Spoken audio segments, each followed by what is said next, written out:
So the game is called Project LLL, okay? The next big MMO looter shooter. So let's take a look because I'm really interested about this one and we get to figure out what it is. We got an update today on NCSoft's upcoming Destiny killer. See? You know, the label that gets slapped on any new looter shooter that hits the scene. Of course, they're all always wrong, much like every WoW killer that's come and gone. But a very few rare exceptions do any looks games good though, ever get close to toppling the king of a respective genre. Anyways, I'm going on a tangent. Project LLL, beyond having one heck of a name, is an upcoming third-person sci-fi looter shooter, a genre made up of... Bro, the game looks good though, like visually, and I know what people are thinking. Pip, you remember Anthem? Yes, I do. By the way, I thought Anthem had amazing potential. Like the core gameplay of that game was just a lot of fun, but you know, we all know how that ended up. So yes, Destiny, but also games like Division, Warframe, Outriders, Borderlands, Defiance, Anthem, rest in peace. Games that combine first and or third person shooting with loot and typically also some RPG class and progression systems. Yeah. It is a cool genre. I really like it. In fact, I've enjoyed nearly every... It really is a cool genre. I think the problem is that there's just not a lot of them out there. So you have good options for good online looter shooters. You know what I mean? There's like what, Destiny, then you have Warframe, and you have Division. That's pretty much it when it comes to like looter shooters, in my opinion, like live service. But at the same time, Destiny is the only one that has decent PvP. Well, it's not decent. It's actually pretty good PvP, but it's just not competitive PvP. You know what I mean? Game just mentioned. So let's talk about the new kid on the block that is Project LLL.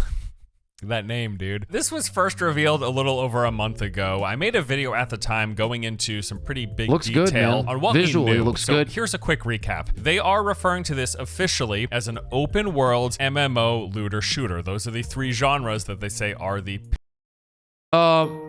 დაიჯერეთ საახალწლო სასწაულის დამატებითი რეალობის დახმარებით. It's a Georgian ad, huh? Okay. Here's the problem, bro.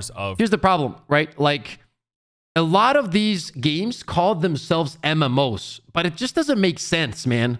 I don't think even Destiny 2 is an MMO. Like, I know that they like to call it an MMO, but if you played like World of Warcraft or Final Fantasy 14 or Guild Wars or Aeon back in the day, man, those are MMOs. And I wouldn't really call Destiny 2 an MMO. Now I'm not saying this game is not going to be one, but I'm just saying, you know, like sometimes they just throw that word out there without really, you know, having any kind of meaning behind it, you know? For this game, it's going to have seamless exploration of the environment with no loading screens between zones. That's cool. A world full of enemies, a variety of different types that you expect from looter shooter RPG style games. There will be your standard open world activities as well, different things to do and side quests. And then of course with the MMO element, there will be other players inhabiting the space as well. You can expect a variety of both PvE and PvP offerings besides the gunplay, shooting different types of weapons. They also have all sorts of high-tech themed abilities. So we've seen so far things like invisible cloaks, healing fields, scouting drones, grav grenades, missile launchers, aimbot ultimates, jetpacks, and even bullet deflecting bubbles. Hello, Destiny, once again. Vehicles will also play a big role. So you've got the typical land and air vehicles like jeeps and helicopters, but they've also got these Titanfall-esque mechs, which look really cool. I actually really like the takeover or mounting animation that we saw in that gameplay reveal. And it's all set in Seoul, South Korea, in an alternate dimension that blends sci-fi and fantasy. The big set piece moment from the reveal was this floating demon boss that materialized with 100 arms and did some sort of anti-gravity black hole explosion. I don't know, something just really bad, terrible stuff. That was one shot the player. I'd like to add as well, outside of what was some clearly very poor performance and a few stiff animations here and there. All in all, the reveal gameplay trailer was pretty impressive. The visuals looked great. It's a cool... Yeah, that's another thing. A lot of these games, when you see these trailers about the games, right, they don't show you any kind of gameplay. It's mostly like pre-rendered stuff that looks really, really cool. And then once you get into the alpha or the beta, you're like, this is not the same game. You know what I mean? So when they kind of show you the game elements itself, that's really good, because a lot of companies don't like to do that because they want to hide it behind a lot of stuff. You know what I mean? So they don't focus on that. They kind of focus on other stuff and try to sell you the game and kind of lie to you at the end of the day. So the more gameplay you see, that's way better because you get a better understanding of what the product actually is. So if they're showing gameplay, that's really good news. That's a good start. Cool setting. I like a lot of the theming. There was tons of action, explosions. The gunplay sounded and looked pretty solid to me as well. I think it was a good reveal all around. A bit more linear than what I expected, considering they are calling this an open world MMO. At the same time, though, I'm well aware that this was probably just a vertical slice that they put together specifically for the trailer. So hopefully the open world elements become more revealed as we learn and see more about the game. Okay, so that is like the high level overview. I did go into quite a bit more further detail last time we talked about this. If you're interested in more of those specifics, be sure to check out that last video we did last month. Now let's talk about the new stuff. So just last week, they released a developer update in the form of a Q&A where they responded to questions people had about the game and its reveal. They addressed some of the big concerns that people raised and also just touched on some new things about the game that we didn't already know. The first question is, tell us more about LLL. Is it like the Division or Titanfall? They got quite a few comments here, and Destiny as well. Yes, Destiny was brought up. Their response was, in the comments, a lot of people brought up big shooter titles like Division, Titanfall, and even Crysis. Those comments give us a lot to think about. Seeing people say how LLL is similar to those AAA titles or falls short really invigorated us and gave us more motivation. Took those comments to heart to make LLL an even better game. And then they further said, while this is one of many third-person shooters out there, it is unique in that it's an MMO shooter in an open world. Once again, like they keep throwing this sentence out there, like MMO, man. It's really not easy to make a looter shooter open world MMO. And now I'm not saying it's impossible, but I'm saying it's very hard. However, I truly believe that whichever company manages to do that first and manages to do it in a really good way is going to change the gaming industry in a big way. Because as soon as you get the combination of two, MMO and looter shooter, and then open world, bro, I'm telling you, the immersion's going to be insane, right? Right now you play Destiny, but everything is instanced. You can't like just explore the world like the secret missions are missions you start up. It's not like open world. And that's what kind of keeps you away from being like really invested as you would be in something like Guild Wars or shit like that, where you're literally exploring the world on your own. You know what I mean? Working real hard to capture that essence to make something truly unique and innovative. Now, when he first said that, I'm like, bro, what are you talking about? There have been plenty of MMO looter shooters. I do believe what they're alluding to here is specifically the larger scale and player count. Because while there are, yes, there's a lot of looter shooters. We went down that laundry list. A majority of them aren't the traditional MMO when we talk about the number of players sharing a space at once. They fall more in line of kind of these shared world games. Specifically, you look at like the Division and Destiny, for example. These are games where you are not going to see out in the play space even 20, 30, 40, 50, let alone 100 players all in one area doing stuff. That's just not how those games are built. They are more small numbers of players phasing into and out of existence. Now, there are specific examples, social hubs, you know, you go to the tower in Destiny. Yeah, there's a fair number of people there. I get the impression that with Project LLL, they're really leaning in to that MMO aspect. They've talked about it. They've mentioned it so many times. Yeah, that's what I was saying. They keep mentioning it. And that's a good thing, man. Like if they can manage, like think about it yourself, right?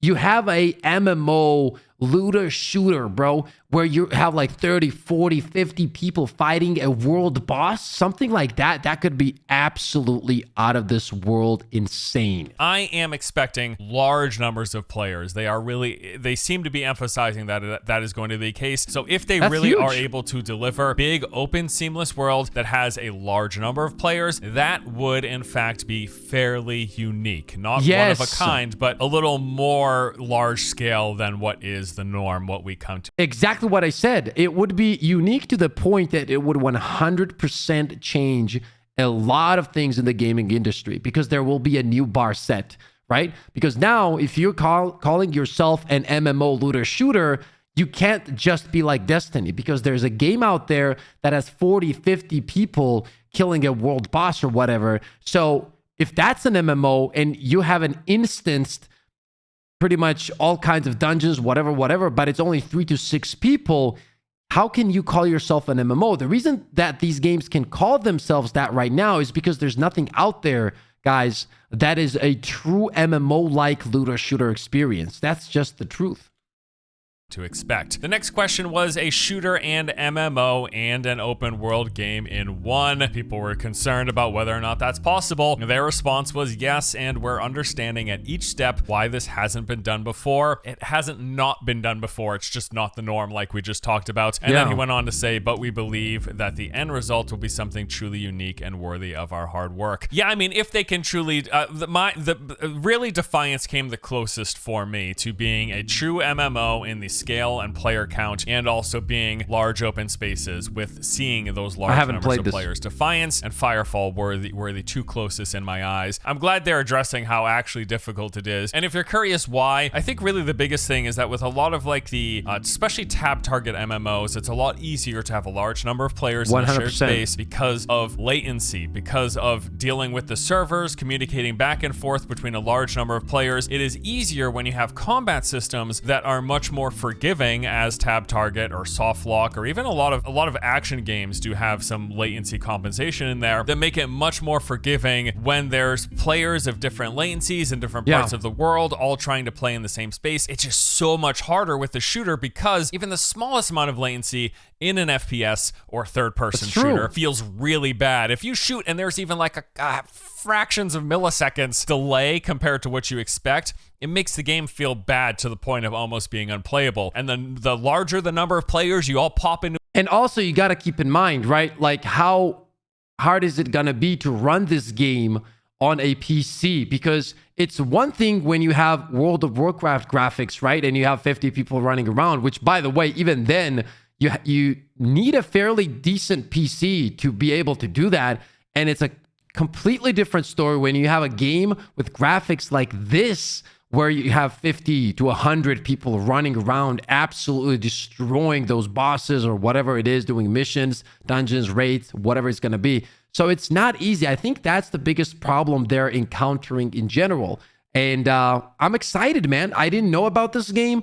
I've heard about this game, and this is the first time I'm actually seeing it. It visually looks really, really promising. So let's see.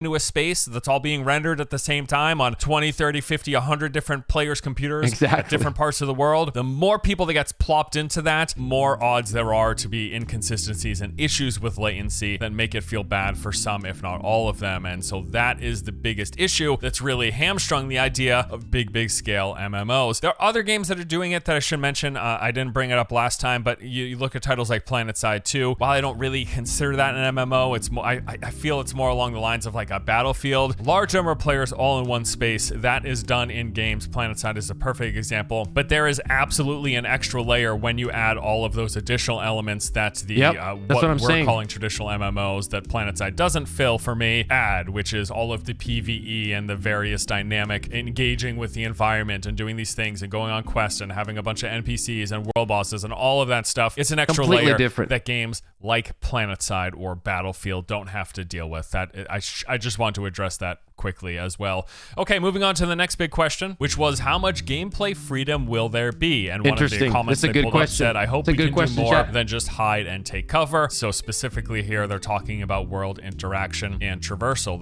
The response by the dev was, so far, the game is only designed to enable interactions at specific locations. Here, they showed a clip of players mantling up onto stuff. I love to see it. Really adds an extra element to exploration in games. Then they went on to say, our goal is to deliver a game where you can freely and seamlessly roam around the world on foot or in vehicles for maximum freedom. To manifest such a world, we are working on various methods to allow for seamless content generation. There was also an in development shot here of like a bunch of players on all of these shipping containers and kicking doors open and falling off of them. Looks pretty cool. As much freedom of exploration as you can give me, getting onto stuff, but then also moving through the environment with vehicles, that sounds pretty good. So the next question asked them to further clarify the use of tactical gear and vehicles in the game. They said, we're trying very hard to strike a balance where no single feature is a dominating factor in the gameplay. There are vehicles that grant you superior ground and aerial mobility, so stuff like jeeps and helicopters. Look at that world though. It looks really dope, man. It looks really dope. Like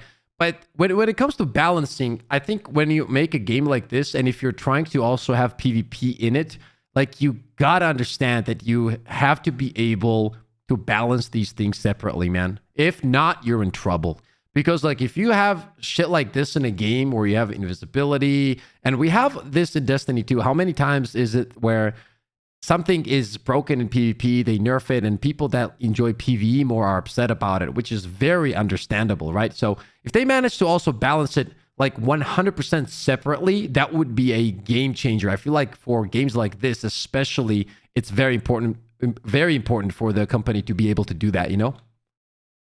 Are examples. However, they said they come with certain limitations which call for alternatives. We're introducing a new feature called tactical gear that will help you overcome various situations. In our recent playable demo, characters were seen using area scanning, shooting single and multi-target missiles, and leveraging energy shields in their own creative ways. So it looks like what they're referring to as tactical gear is just like the different abilities that you have. What I also really liked was the use of this third arm that they have in the game, and that's what they do for weapon swapping. It's like this little robotic floating arm that will take your weapon on your back and bring it forward and swap them out. But we also saw it used for things like engaging with enemies. It was basically at one point used as a melee to pull in and then slap back one of the enemies that the players fought. Pretty cool system. But yeah, tactical gear, it's just spells. It's just the various abilities, of which we already saw quite a few in that one gameplay demo. They also touched on the Titan, saying, we saw someone comment about the robot, which we actually call the power loader. It's a vehicle you can ride and control in the game. We're developing a system to allow for each power loader to have different basic weapons and tactical gear. This will allow you to explore and utilize various power loader settings depending on your surroundings or battle situations. They will have different Titan types, maybe ones that are really good at jumping and ones that are really good for combat, and ones that are tanky. Probably I'm expecting like just like different classes of Titans or power loaders. So it's like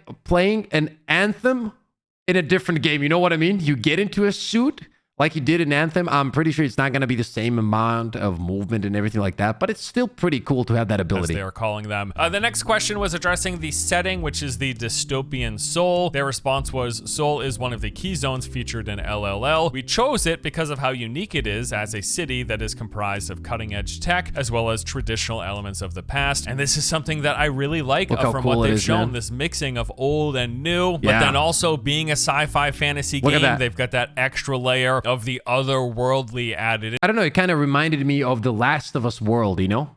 Into it, which was the next question. They talked about how this dystopian look for the environment, in order to create it, the team built two different versions of the world. The normal one, which is just intact as it is in reality, but then also the dystopian one. They applied photo scans based on what would be seen the most often for landmarks and skyscrapers and the main roads. They had a team take 3D measurements to put all of them together bit by bit. And yeah, I mean, I don't know Seoul, South Korea very well. I've seen photos of it and seen videos of whatever, but I guess it's gonna be like photorealistic, but in this alternate reality. Regardless of how close to real it is, I would say as a set. Imagine how cool it is when you actually live there and you kind of understand everything, where everything is, and you're like, oh shit, and you suddenly find your house or your apartment, stuff like that. That is probably a crazy feeling, man. From what we've seen in the gameplay footage, looks pretty cool. Look at this, bro. I like that mix of old and new, you know, this more ancient architecture and modern day cutting edge tech. So next up, we had a string of questions pertaining to the weapons in the game, how they did motion capture and trying to make it realistic and impactful, which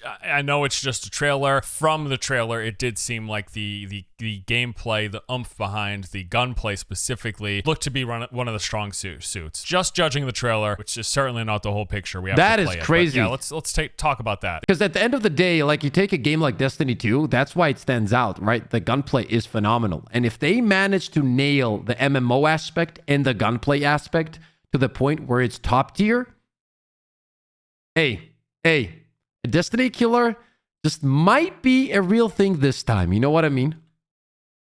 They said that they modeled the weapons in the game after real world ones. So in the demo, there were 6 types of firearms on display. They said that they're mindful of many of the small details, including their basic design, actuators, and the motions that are enabled when using them, the kind of the kickback and all of that, the animations behind it. And they try to replicate that as closely as possible. So there is that balance between realism, but also delivering a game that looks and feels good. And again, I will say, from what I saw, the gameplay in the trailer, the gunplay in particular, looked and sounded good. I liked the animations that were on display. That's good. Sound effects, there was a nice oomph and heft to it, which is something that is fairly difficult to do well in 100%. third-person shooters in particular. For whatever reason, it seems like for the most part, first-person shooters have a better time of translating the feel of impact, of heft, and just good feeling shooting than third-person shooters do. But I've played plenty of third-person shooters that do a decent job of it. Yeah, I mean, Division felt really good too. In my opinion, I feel like Division did a great job. Like, the gunplay was pretty cool. Yes, the enemies were like super spongy and everything like that. But that's also another game that had a lot of potential, but they kind of threw it out of the window, you know? And hopefully they're able to deliver it as well. There were a couple of other questions brought up and answered, specifically pertaining to making the shooting feel good and making it look realistic between the animations and the feel and all of that. But we've basically covered that in those prior questions. So we'll skip those and move straight on to performance. Yes. I'm not the only one who knows the performance was abysmal. Specifically, the point in which the player left the underground and emerged onto the overworld, and there was a ton of stuff going on, Exactly what I was saying. Like, this is one of the problems. Like, when you have a game that looks visual like this, and you have all of this stuff happening around your character, and there's a bunch of players running around, Let's talk about it. There was like player-friendly characters, but also all of the enemies, explosions, stealth bombers flying by, things popping off all over the place, abilities. At that point, it was super obvious to me that the frame rate completely tanked, and they are addressing this, and because there were many questions like frame drops are really bad. What happened to optimization? And the gameplay looks somewhat slow and heavy. So their response was, having lag in a shooter is disastrous for gameplay. Thank you for acknowledging that. Yeah, that's a good sign. Will you address it? And having a shooter in an open world is already a huge challenge with an incredible level of difficulty. Also agree, for all of the reasons that we touched on prior, it's really hard to do well, which is why you don't see a lot of open world MMO shooters with a large number of players. So they said that it is important and inevitable mission for the tech team to work on this, from reducing the input to output time to building a distributed processing system for better reactivity in the MMO setting, as well as graphic and sound optimization and combat physics. We are addressing a myriad of elements during development. We'll be able to showcase the fruition of our tech team's efforts at launch, I think. Isn't that right? They said. They're like, hey, that's right. They're like checking with their superiors basically as to whether or not they can say that the game is going to run well. It is of the utmost importance. You know, first impressions, very, very important for a myriad of reasons for all of the gameplay systems. For me, especially in games like this, if the game doesn't play well, I'm just putting it down and moving on to one of the countless of other games that are out there that we can play that run better. So you got to make sure that the game's performance is on point as much as humanly possible. Very true, you man. cannot account that's for every be the biggest problem system here. Specification. You cannot account for everyone's internets if they're connected through a tin can beaming up to a satellite in the middle of Siberia or something. Like, sure, that person might have some internet issues. You can't account for everything, but you need a vast majority of players to have a good experience, not to have a lot of latency, especially in a shooter. It is hard, I understand. Very true. If you got to cut back the player count in order to make that happen, do that, or whatever you need to cut back. The physics, because if you don't do that and the initial feeling of the game is just not fun and it's laggy and it's delayed, you might play it for the visual side, maybe for a week or two, but at the end of the day, you'll be like, yeah, I can't deal with this anymore. And there have been a bunch of games where this was the problem and it really, really messed up the game. Like, even if you take a game like Outriders when it came out, right? I couldn't even play with friends. And I loved the game, man. I enjoyed it. I played it for, I don't know, over 1,000 hours. I had all the weapons, everything, but I literally could not play with my friends. I couldn't join up. It would kick us. And sometimes you would get into an instance with your friend and you would get kicked. And then it could have happened where everybody would just lose their fucking gear. Like, everything that you farmed for would pretty much disappear. You would log in and you had nothing. Shit like that really, really makes a bad impression, and you just don't want to play the game anymore. You don't want to play the next expansion, whatever. Even if it's really good, you just stay away from it. So if they can manage to avoid those issues, as he said right here, like if you need to cut the numbers, you know? Graphical fidelity, the number of players, do what you have to make sure it runs well. That is of the utmost importance. But if you can deliver all that other stuff as well, great. That's the dream. That's the dream. Let's see if you can do it. Aside from addressing performance, there were questions about the launch date, but also monetization. We saw this comment that said, because looks pretty decent. Soft. I just hope there's no gacha system. There's gotta be a gacha system, dude. Okay, so their response was, LLL is still in the alpha phase, so we are more focused on making it a fun game. Dodging the question. Yeah. The next response though said, we are working towards global PC and console release in 2024! Exclamation mark! How exciting! And we will be actively communicating about our business model and service plan. So please wait and see. Okay, so. It's a totally live service game. Gonna get. Do I need to run through the list? We're gonna have probably a box price. Yeah. Maybe not. Maybe it's free to play. If it is, then just add more layers to the cash shop, to the pay for convenience, to the pay to level up faster, to the battle pass, the several tiers of battle pass. There'll be like normal battle pass that's free, and then there'll be super battle pass, and then there'll be premium battle pass. There'll be pre-order editions with early access, pre-order editions with beta access, pre-order editions to get your name in the credits for $700. Like, it's gonna be all of that, dude, because it's NCSoft. And that brings up my final point. That does it for the developer interview section of this. NCSoft, biggest red flag and likely the biggest roadblock for a lot of people to even care about this game. NCSoft are the ones making and publishing it, and I feel like a broken record at this point because I just covered this. We talked about it in Throne and Liberty video, another game that's being developed and published by NCSoft. Well, here's the thing, right? The reason it's good that it's NCSoft is that because they have tons of experience with MMOs. So as soon as I hear NCSoft, I think that they can manage to nail the MMO aspect of this game, which is a huge part of it. The reason people don't like NCSoft is mostly for the monetization, right? They have a bunch of MMOs out there that were really good. Like Aeon was absolutely a banger game when it first came out. Like you had a monthly payment and it was really, really good. And then it went downhill with time, but I think like that's most of the MMOs in general. Most, not all, obviously. But as a studio, they can definitely make quality stuff. The problem is how they're going to monetize it, right? Like, as he said, if there's like 54 kinds of, different passes and everything like that, are we going to enjoy it? Is it going to be pay to win, or is it going to be pay for convenience?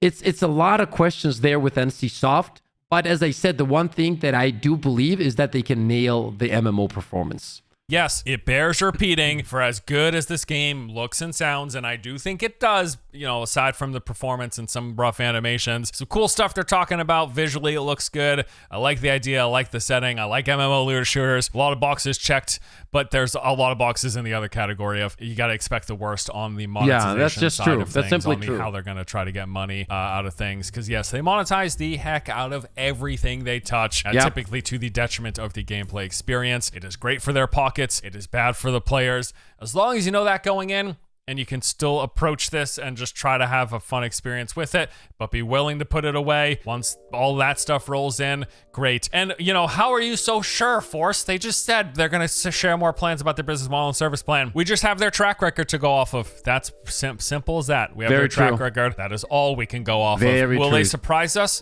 Great. I would hope so. I hope so. Maybe there'll be a pleasant surprise and they won't go in the route that they have always gone, but I am not going to expect that. Looks like my camera's cut out. I'm going to keep on rolling. It's the end of the video anyway, so thank you for watching. Hope you enjoyed the video. That was a great video. Appreciate the video, man. I will see you guys next time. Well, here's the thing, right? Like, it's going to be very interesting how this is going to be, but at the same time, man, I don't know. As he said, it's NCSoft. Like, you got to expect some weird shit. Hopefully that doesn't happen. Hopefully the monetization model is really, really good. And hopefully we get a top tier looter shooter, true MMO game that will raise the bar for all the companies out there. All we can do right now is wait and see. So let's do that. Let's go! Let's go, baby! Let's go! I mean, we literally have the best community of all time. Oh! Oh, we got no scopes!